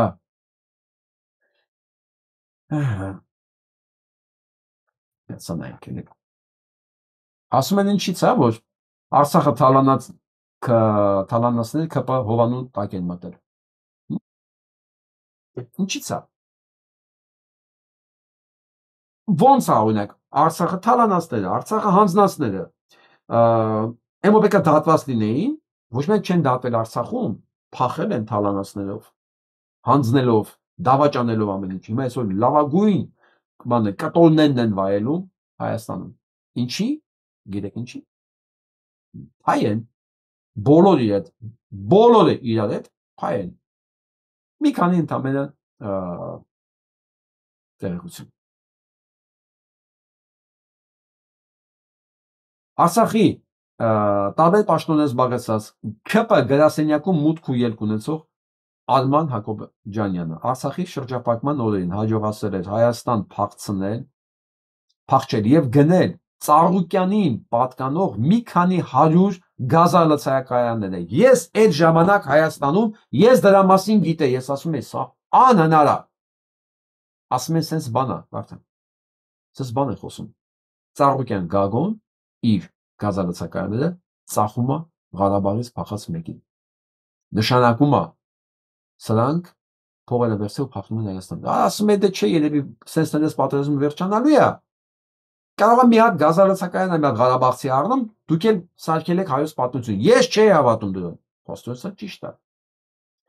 Նա հիմա էլ Հայաստանի Հանրապետություն պետական մրցույթներում հաղթում է շինարարությամբ զբաղվում։ Կամպանիա ունի, փաստորեն նախարար գնել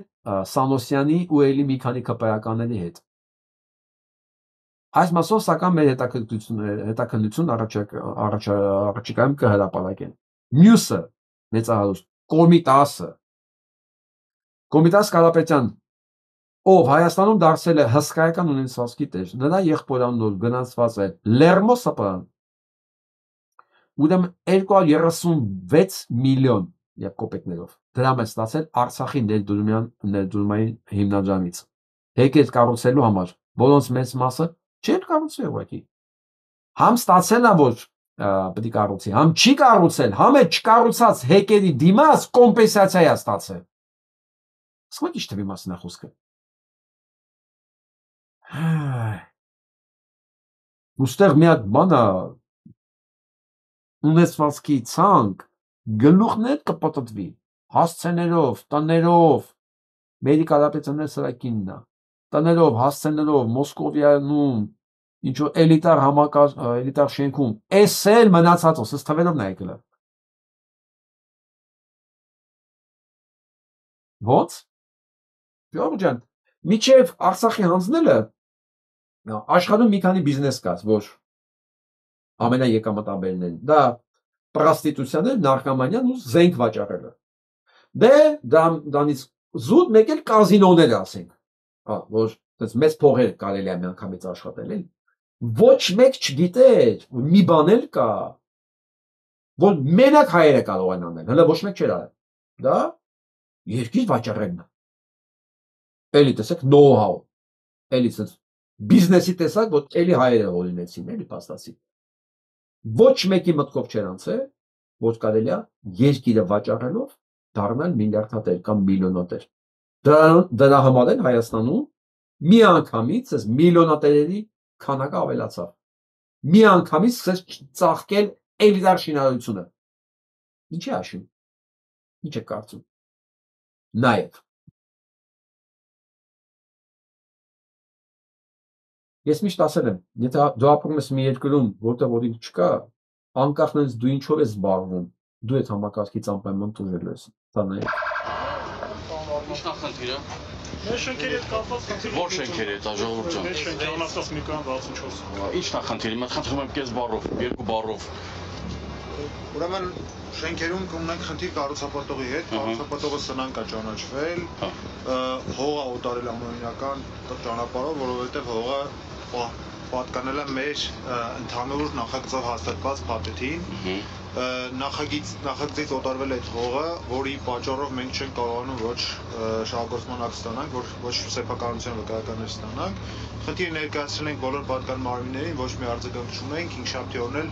ներկայացրել ենք կառավարություն, մոտ 200-300 բնակչով այնտեղ ենք, մեզ ոչ մեկ չընդունեց։ Մենք փորձում ենք այս ճանապարհով ուշադրություն գրավենք ու փորձում ենք մի խոսքով 200-300 հոգ ցել են, սա գնացել են կառավարություն, այնտեղ նույնիսկ իրանց չեն էլ ընդունել։ Հիմա ճանապարհ են փակել,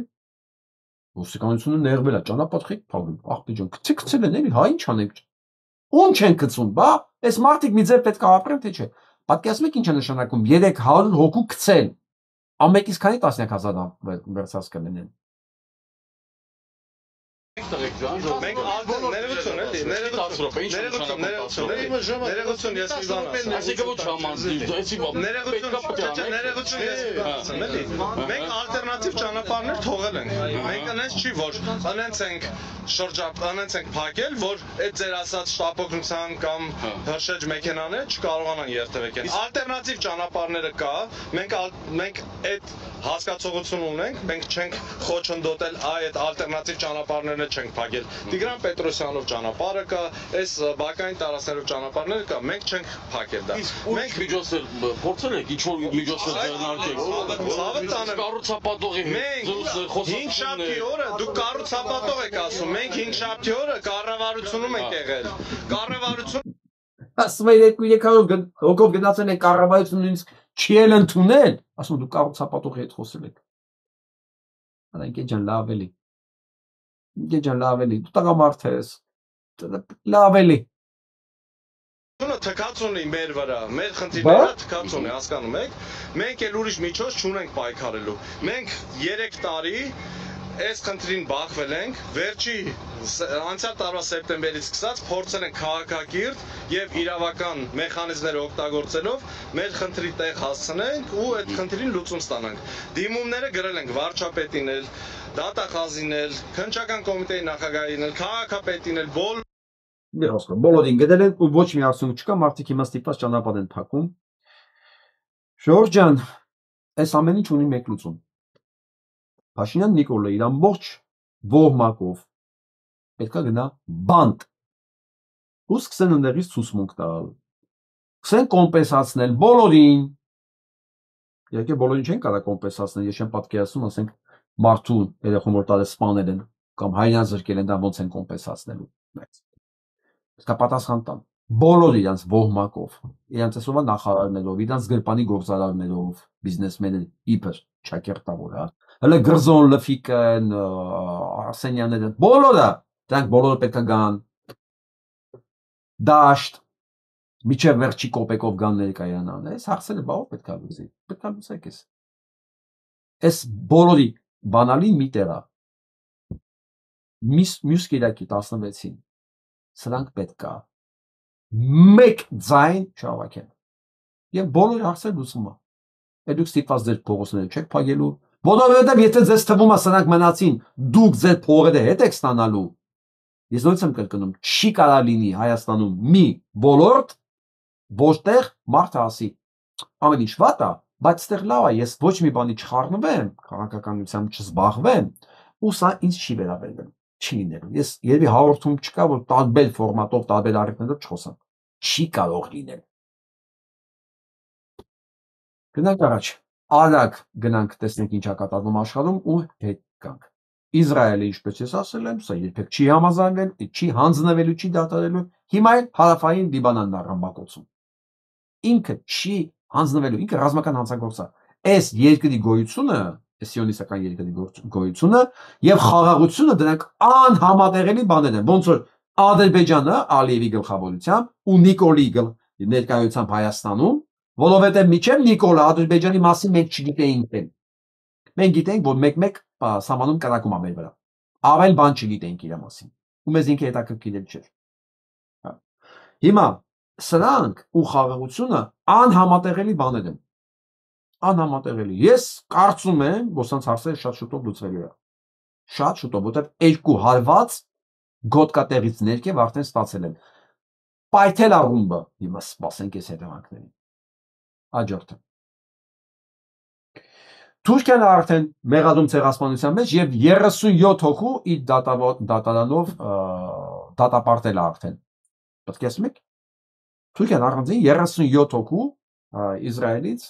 իր դատարանով արդեն դատել է։ Նա սա լսեք, սա շեդևրալ է։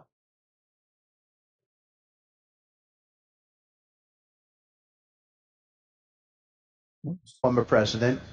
and he's got the much superior army. He took his moment to take back some land from Armenia.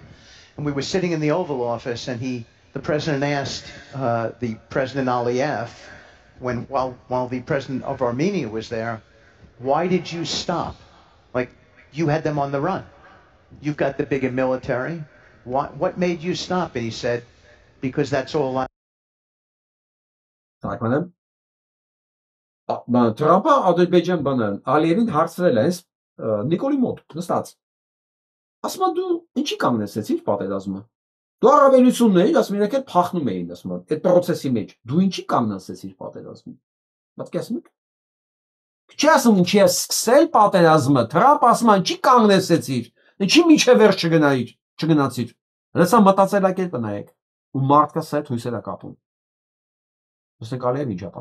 I wanted back was what they took. I didn't need more. And it was a... Ալերներ ասելա չէ, ինձ այդքան էր պետք, վերցնել են քանը, ինչքան իզանից վերցել են, ոչ ավել, բայց հետո հասկացա, որ ինքը կարա ավել, դա այս պրոցեսը դրա համար է, լսենք հետո ինչ ասում։ You know, it was an amazing decision on his part to do that, Brad. He felt that going any further would hurt him internationally. It was an example of statesmanship. And I think that those are wonderful examples for conflicts out there where leaders, former president. Պատկերացնում եք, ասում եմ, սա շատ լավ օրինակ է կոնֆլիկտները լուծելու։ Երբ որ մարդ իր փաստորեն բաները գիտի,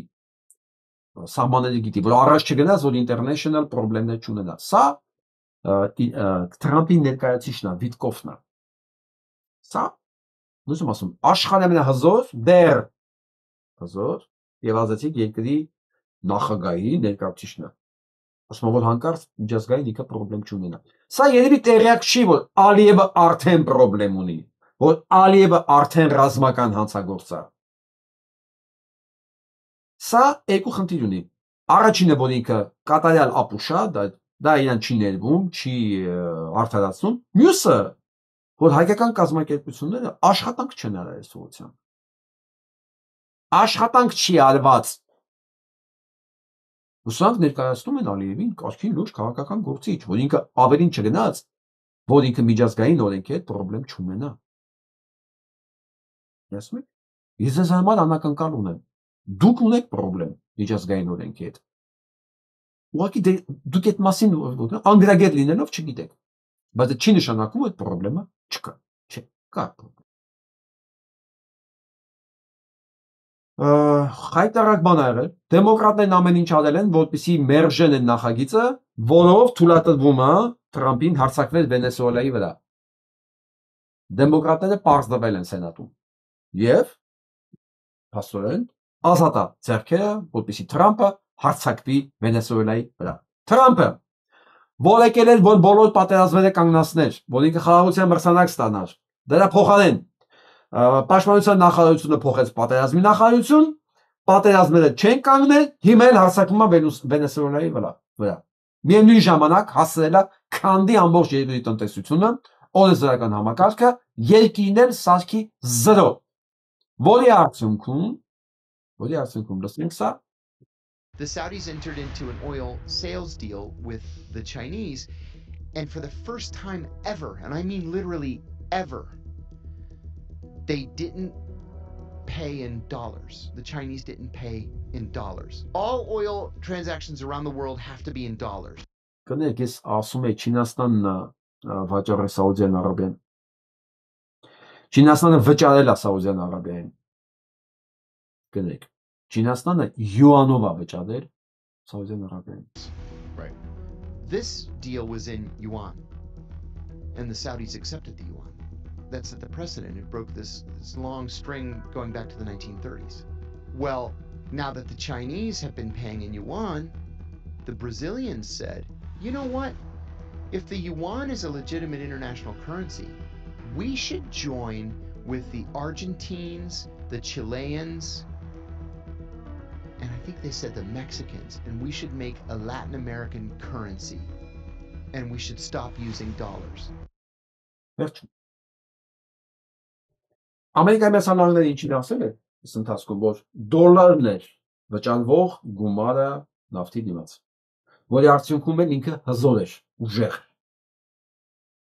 Դե հիշում եք, այս վերջերս Թրամփը ասաց, դե ուժեղ դոլար այդքան էլ լավ բան չի։ Քան էլ լավ բան չի, ինչ կապ է լավ բան որ։ Չէ, լավ բան չի։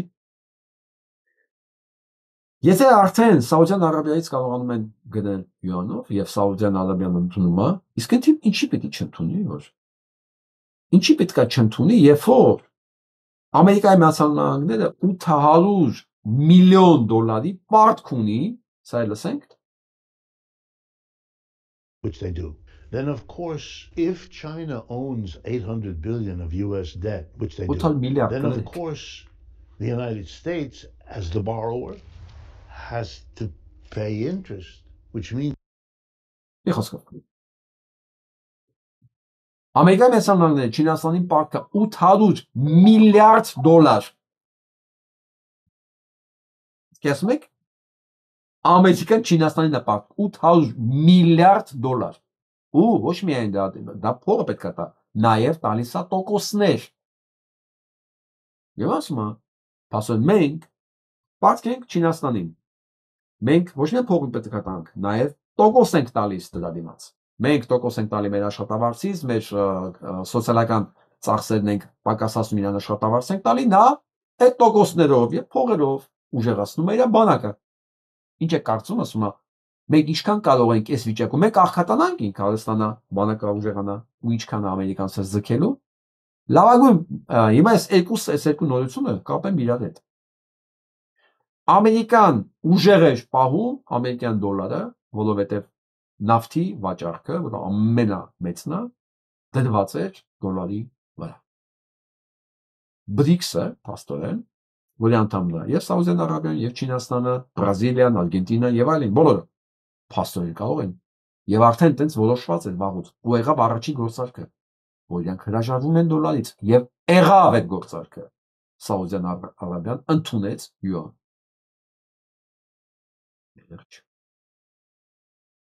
Իսկ BRICS-ի երկրները Տնտեսությամբ կարծեմ մոտավորապես աշխարհի 35-36%-ն են։ Առ այսօր դա չի նշանակում իրանք չեն մեծանալու։ Եթե դրա միացավ Մեքսիկան, դրա միացավ նաև Կանադան, վերջ դոլարի։ Ես կարող եմ ասել, որ այս երկու կրակոցը, այս մեկ շաբաթվա մեջ, մեկ Նյու Յորքում պարտությունը, մեկ դոլարի պարտությունը համաշխարհային շոկարում փոխելու ամբողջ համակարգը։ Փոխել է Ռուսաստանի դիրքը աշխարհի նկատմամբ, որովհետև Ռուսաստանը դա չինական համակարգում է։ Մինչև հիմա Ռուսաստանին կարողանում էին խեղդել ամերիկյան համակարգով եւ ամերիկյան դոլարով, այսինքն Ռուսաստանի հետ առևտրները դոլարով արգելված էր, դա կարողանում էին կարգավորել։ Եթե հիմա այս բոլոր միջազգային առևտուրները, սկսում է դա նավթից, կարելի անել յուանով, Ռուսաստանին այս պատերազմում ճնշել ոնց որ միջև հիմա էին անում, համարյա անհնարին է դառնալու։ Այսինքն Ռուսաստանը կարողանում է շնչի հաղթել։ Շնչի փոխվում է աշխարհակարգը, թուլանում են այն կենտրոնները, որոնք կարողանում էին ճնշել Ռուսաստանին, Ամերիկայի Միացյալ Նահանգները, դե հետևից գնալու է նաև Եվրոպան, անշուշտ։ Վերջ ուժեղանում է Ռուսաստանը, Չինաստանը եւ այս բևեռը Ամերիկայի Միացյալ Նահանգները դառնա մի ընդհանրապես շարքային երկիր, ինչպիսին ասեն Գերմանիան էր, Ֆրանսիան էր, Կանադան, լավագույն դեպքում, եթե սրան շուտ չհանեն, եթե Թրամփին շուտ չկարողանան հանել ուղղակի, իսկ այս վիճակում էլ հələ ինքը Թրամփը սկսում է պատերազմ, պնդում է պատերազմ Վենեսուելայի նկատմամբ եւ սպառնում է դատարանին, գերագույն դատարանին, որ եթե դու հանկարծ իմ տարիֆները չեղարկես, կոլապս կլինի, ու այդ մեղավոր դու ես լինելու։ Կոլապսը արդեն կա։ Այս որոշումը արդեն կոլապսի սկիզբն էր։ Ու ինքը ցակցելու է գերագույն դատարանին, որ դու խանգարեցիր իմ տարիֆների քաղաքականությանը։ Փաստորեն Թրամփը համ 800 միլիարդ դոլար Չինաստանին պարտք է, համ էլ Չինաստանի վրա անդադ մատաթափ տալի։ Չինաստանն էլ հանգիստ իր գործն արեց։ Ես ասում եմ, Չինաստանը չի պատասխանում, Չինաստանը չի գոռում։ Չինացիների հետ 4 տարի աշխատել եմ, 24 ժամ, շաբաթը 7 օր։ Ես գիտեմ իրանց։ Իրանք չեն գոռում։ Իրանց դեմքից դու չես հասկանա իրանք ինչ են մտածում։ Իրանք չեն բանա էմոցիոնալ չեն, իրանք դու ինչ ուզում ես անել, ինքն է գործն անել։ Ու մեկ է օպլա Սաուդյան Արաբիա վերջեց դոլարը, չմերժեց, ընդունեց յուանը։ Վերջ։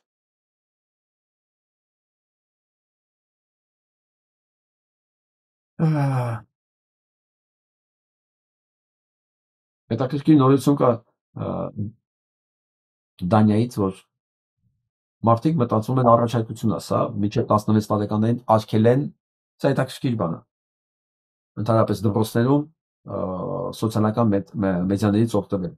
Սա կարծում եմ շատ լավ նախաձեռնություն է, եթե սա տարածվի Եվրոպայում, մի ձև էլ կարողանա գա հասնի Հայաստան, եւ ընդհանրապես շատ ճիշտ կլինի, որ ընդհանրապես հեռախոսները սոցիալական մեդիան դպրոցներից դուրս գա։ Գոնե մի քանի ժամը որ երեխեքը դպրոցում են, իրար հետ շփվեն։ Ռեալ չմոռանան ինչ է նշանակում ռեալ շփումը։ Սոցիալական մեդիայում շփումը իհարկե հոյակապ է, բայց դա պետք է կյանքում չփոխարինի իրական կյանքին։ Եվ առաջի փորձը ոնց որ փորձում են անցկացնել։ Հետաքրքիր բան Թուրքիայից։ Kadınla evlendim, dolandırıldım. 1 milyon dolardan çok zararım var. Aynı şekilde 500 bin dolar zararı var. Niçin evlendin abi? Normal bir millet iki devlet dedik, inandık, güvendik. Dünyada rüşvetin kanunla yasal olduğu tek devlet. Բողոքում են Ադրբեջանից։ Մեկն ասում է Ադրբեջանցու հետ ապստանց Ադրբեջանի կնոջ հետ թալանեց։ Մյուսն ասում է Ադրբեջանում Ադրբեջան աշխարհի միակ երկիրն է, որտեղ կաշառք նորինակ անացված է։ Մի խոսքով Թուրքիան պնդում է, որ իրանք ադրբեջանցիների հետ երբեք երբար չեն եղել եւ չեն էլ կարող լինել։ Մեծ հարցում է։ Ես չգիտեմ սա ինչով է պայմանավորված։ Ես ձեզ հիշում եք երևի, հա, երեք էր ասացի, երեկվա վերջի հաղորդման էր ասացի, որ Թուրքիան նաև զգուշացրեց Ադրբեջանին, որ դադարի այդ սիոնիստական պետության հետ հարաբերությունները խորացնես, դու Աստորեն մտնում ես թշնամու ճամբար։ Եվ այսօր տեսնում ենք այս հայտարարությունը, չնայած նոր չի, բայց այս տրամադրությունը կա, եթե այս տրամադրությունը երկրում կա, սա ակտիվացնելը մեծ պրոբլեմ չի լինելու։ Ամեն դեպքում Ադրբեջան Թուրքիան կօգնի այնքանով, որքանով ինքը կարա, որքանով դա իրեն չի վնասելու, որովհետև իր երկրում Ադրբեջանը դա սիոնիստական պետություն է, ռուսական պետություն է, ամեն ինչ է բացի թուրքականից։ Աշխարհում Ադրբեջանը Փաշինյան Նիկոլի տապալումից հետո ինքը դառնել է հանցագործ պետություն։ Այսինքն հանցագործ պետության վրա ձեռները փռելը Թուրքիայի կողմից այդքան ռեալիստական չի, այն էլ են պարագայում, երբ որ ժողովրդի մոտ դա անցալվում է որպես օտար պետություն։ Օտար, դա սիոնիստական է, սիոնիստական ռուսականը, դա թուրքական չի։ Ալիևի լացի ձենը գալու է շատ շուտով։ Ու դա սկսելու է վաղ շաբաթի ընտրություններում Նիկոլենց պարտությունով։ Ապահովենք Ալիևի լացը, ես ուրիշ բան չունեմ ասել այդ բանը։ Ով մտածում է Արամ Զավենանայի տեխնացուին են Հարութին, այս կենթանուն ձայն տա, թող նայես տեսանյութը։ Սա այն տարածքն է, որտեղ Զավենովնայի բանը, թաղապետն ասֆալտանում նայեք։ Հողի վրա ասfalt է թողել։ Մաքուր հողի վրա նայեք։ Մաքուր հողի վրա ասfalt է թողել։ Ամոթ, բան, վախ։ Չկա, ես այս վերջերս բանը Ադոմ կենսագրությունը ես այշեմ։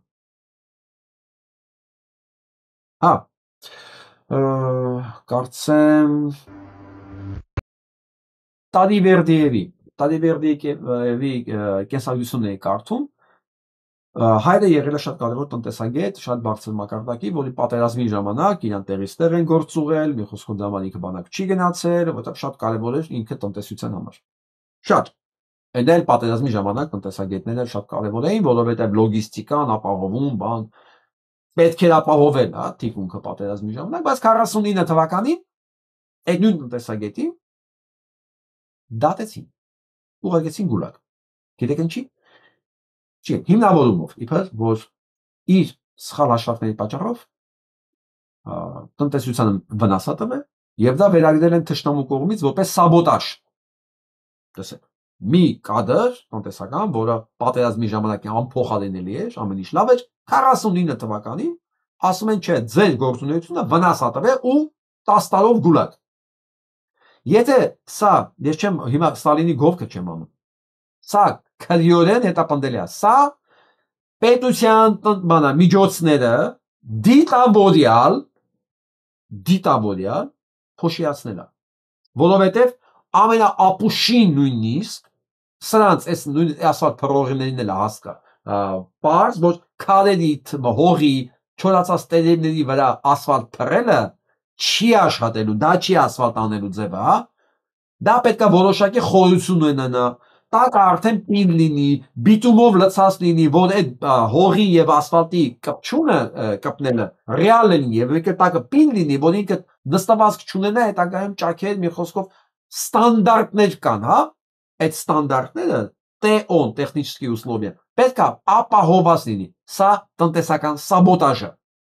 Սրա համար Սովետում գնդակահարում էին, ուղարկում էին 10 տարով լագերնա։ Ես մեջ չեմ ասում գնդակահար 10 տարով, բայց սրանք թքած ունենան։ Սա դիտավորյալ հանցագործություն է պետության նկատմամբ։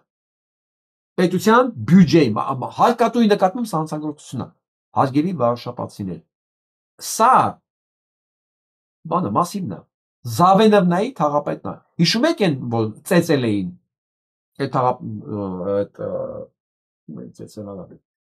Ընդդիմադիր չէ։ Քաղաքական ակտիվիստ էին ծեծել իրենց մոտ, ամբողջ թաղով։ Կարծեմ Արթուր Չախոյանին էին ծեծել, թե ինձ գրեք, որտեղ ես լավ չեմ հիշում։ Հիշում եմ, որ թաղապետարանում, ամբողջ թաղապետարանում հարձակվել էին, հա, կարծեմ Արթուր Չախոյաններ ընկերոջ հետ, որտեղ իրանք էին նկարել այս հանցագործությունները, իրանց հետ ծեծել էին դրա համար։ Հիմա սա ուզում եք բարաշապատում լինի։ Սա նույնն են։ Ուզում եք լինի։ Սա մենակ տնտեսական մասը է, չեմ ասում քաղաքական մասը։ Իսկ հիմա լսենք մեր ընկերներին։ Հաշվին ուղիղ հեռարձակել է Հովհաննավանքի կեղծ պատարակ։ Ոչ մի բանն էլ նորմալ չի։ Լրիվ անօրեն երկրում ենք ապրում։ Ոչ մի բանից էլ գոհ չենք, որտեղ էս մարդը եկավ կպավ ցավ ավիրեց։ Նորմալ է, որ ՀՄԿ ձեր հարկերի հաշվին Որտեղ ինչին կպավ էս մարդը ամբողջ ավիրել։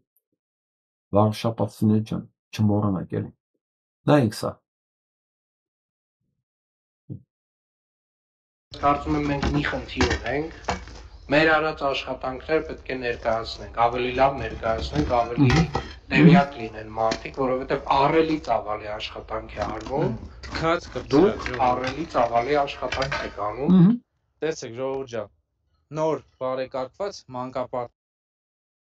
Ահռելի աշխատանք են, ահռելի ծավալի աշխատանք են կատարում, ժողովուրդ ջան, էսա։ Վարշապատցիներ ջան, ուզում եք նույնը լինի ձեր մոտ։ Հա։ Ես կարծում դուք չեք ուզում, այդ քաղաքական մասը չեմ ասում։ Իմ համար ամենակարևորը քաղաքական մասն է։ Ուզում եք Ալիևին դատենք։ Ուզում եք Հայաստանում խաղաղություն լինի։ Վերջ, ընտրությունը սկսում է վարշապատից։ Հայաստանի ազատագրումը սկսել է վարշապատից։ Եթե Ամերիկայի ազատագրումը սկսել է Նյու Յորքից, Հայաստանի ազատագրումը սկսում է վարշապատից մյուս կիրակի օրը։ Մեր հայկենը հակավոր տղեկ ենք տվել հողին։ Արագած դուցի դեդագա բերտնոր, այդ արագ դուցի դեդագա բերտնոր սեն չպետի նգարը երախեն։ Այսինքն դուք ուզեցիք, որ դուք կամացեն նամազ պդենեք, սալամով պդի դիմենք մեկս մեզ չէ, այսպես, չիտեմ մտոնքի թաղի մտոնց լեզուն, քոչվոր ազգը։ Դուք ամեն ինչն լավ գիտեք, լավ գիտեք։ Ես ասեցի անպայման, այո, դի լսեն բոլորը։ Իսկ դու մեր քույրիկն ամեն ինչ ասեց։ Ամեն ինչ ասեց։ Ես չգիտեմ, դենաս մարդ կա, որ դեռ չի հասկացել սա։ Կլինեն էլի երևի։ Իսկ վերջում սրանց պատկերավոր կերպարին եմ ուզում ձեզ ցույց տամ։ Լսենք ես մեծարգուն նախագահ պարոն Փաշինյանը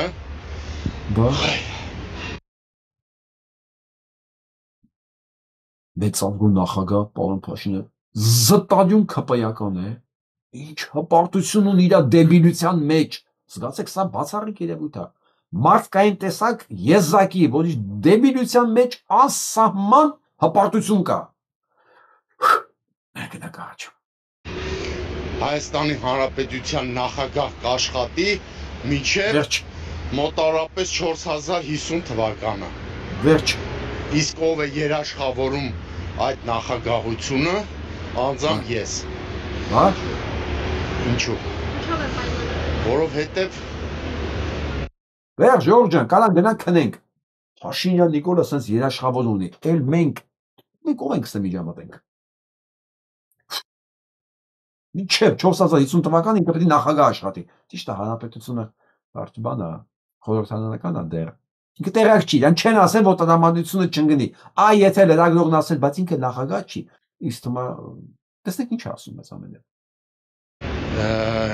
Ինչ ասեմ, սիրո եւ համերաշխության հեղափոխությունը դեռ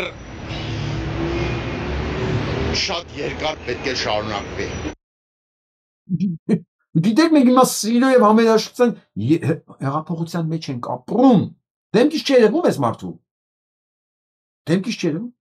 Երանի ես իրա երկրում ապրում։ Իմացեք ինքը որտեղ է ապրում։ Կարող տենց Հայաստան կա։ Անկես խոս, գնանք իր հետ ապրենք ընդեղ, էլի, տենանք այդ սիրո եւ համերաշխության հետ Հայաստանը որտեղ է, որ սենց վստահություն եւ լավատեսություն է բերել այս մարդու մոտ, էլի։ Եթե ես անկարել եմ մարդ ասել, տեսնեք ինչ ասում բղալու։ Հիմա մեր երկրում սեր եւ համերաշխություն տեսնում եք։ Սեր եւ համերաշխություն ամենուր է։ Բա։ Իսկ անվտանգության մասին Անվտանգության մասին կարող եմ ասել, որ անվտանգությունը Հայաստանի Հանրապետությունում ամենաբարձր աստիճանի վրա է 99%։ Վերջ Ժորժ ջան։ Վերջ ցնվենք տաներով, էլ խնդիր չունենք, մինչև 4050 թվական մենք համ երջանիկ ենք, համ ապահով ենք, համ անվտանգ ենք, համ սիրված ենք։ Վերջ, ոնց կարելի է այս մարդուն չհավատալ, արեց մեծարգուն նախագահ պարոն Փաշինյանը։ Վերջ։ Այս լավատեսական նոտայի վրա էլ այսօր ձեզ բոլորին հրաժեշտ եմ տալի։ Լավ մնացեք։